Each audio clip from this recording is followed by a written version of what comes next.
Трите вятъра. Геотопът е наименуван на местността Трите вятъра, северно от град Котел. Намира се на 2,5 км от град Котел в източно-балканската структурна зона под името Флишки Балкан. Районът се отличава със сложна тектонска обстановка и специфично развитие на седиментацията през Ценоманския век. Орбитолините са емблематичен фосил за Котленския Балкан, описан още от Франц Тула 1890 г. в маршрута му през Котел. Те са съществували в интервала между 120 и 90 милиона години. Тогава климатът на Земята е бил толкова топъл, че на полюсите не е имало ледени шапки, а морско ниво и е било с 200 метра по-високо от сегашното. Така, литоралната плажна ивица на топлото Ценоманско море около Котел е била масово населена с орбитолини, които на места буквално са покривали дъното на Ценоманското море. Достъпът до геотопа е много удобен, тъй като се намира до шосето за Омуртаг. Северно от Котел по пътя за Омуртаг. Това е разкритие на скали с кредна възраст от Ценоманския век, които са образувани преди около 100 милиона години. Специално орбитолините са с доста големи размери, от порядъка на сантиметър, два, някъде и повече. Ето как са изглеждали техните черупки. Находището на Франц Тула.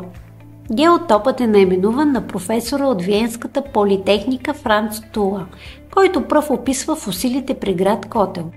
Намира се в Дула под Боровата гора в местността Гърньовица, непосредствено до последните къщи на улица Иглика. В края на месец август 1888 г. Франц Тула намира първите фосили в околностите на Котел, сред които особено място заемат къснотриадските хетерастриди. Тула има огромен принос към родната геология.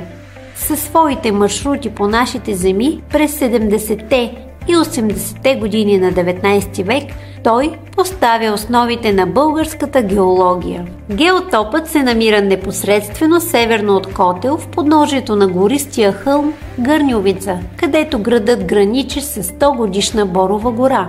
Достъпът е по асфалтираната улица Иглика, която завършва в югозападното подножие на хълма Гърньовица. Близостта на града осигурява чудесни условия за разходка по горските пътеки на хълма.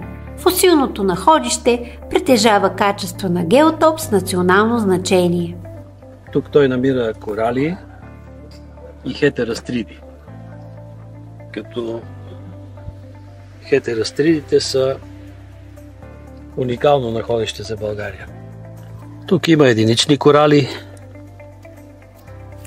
колониални корали, като този, който е характерен за късния триас, и ето тази колония, която Тула кръщава на град Котел. Намираме се пред едно малко разкритие на средноюрски скали, върху които е построен град Котел. Това са отложения, които са отнесени към така наречената Котленска улистостромна свита и са образувани преди около 170 милиона години. Всичките околности на Котел са в тези скали, но в тях има внедрени късове от по-стари скали, ранноюрски и къснотриаски, където са и най-впечатляващите фосилни находища около града. Намираме се в местността Църквище, пред едно от разкритията на долноюрските червени скали. Тук обаче може да видим и една ядка от амонит, която може да се каже, че е попаднала случайно тук, но все пак присъстват и амонити. Тези скали бяха наречени много сполучливо Белемнитико Росо от професор Вангелов, по аналогия с световно известния фациес Амонитико Росо. Фациесът Белемнитико Росо, за който говорихме в местността Църквище, е навлязал дълбоко в бита на Котел под формата на строителен материал. Макар и да не са толкова големи късовете, ние ще видим колко много огради има изградени от тях и облицовки на къщи, на стари къщи. Тук сме около арката по пътя за изворите. тази стена се виждат фрагменти от червената скала като декоративни орнаменти. Усилен елемент, който съставя тези скали, това са брахиоподните черупки. Ето ги тук. И разбира се, и малки белемнитни ростроми.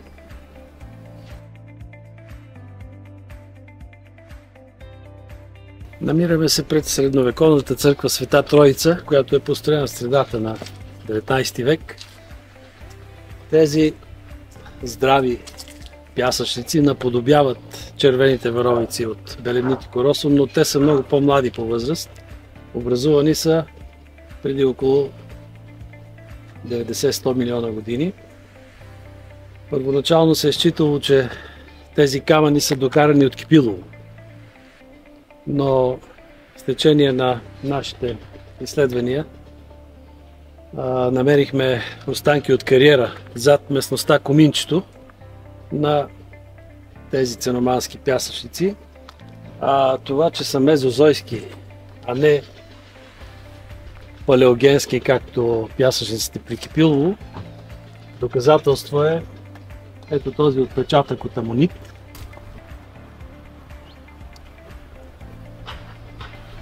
Представител на една група мезозойски главоноги, които изчезват в края на кръвата. Заедно с динозаврите и много други организмови групи, благодарение на метеоритния удар в края на кръвата преди 65 милиона години. Проект Roads – пътища към устойчив геотуризъм. Административен договор номер РД 54 от 10 януари 2024 година по подмярка 19.3 подготовка и изпълнение на дейности за сътрудничество на местни инициативни групи от мярка 19, водено от общностите местно развитие, от Програма за развитие на селските райони за периода 2014-2020 година.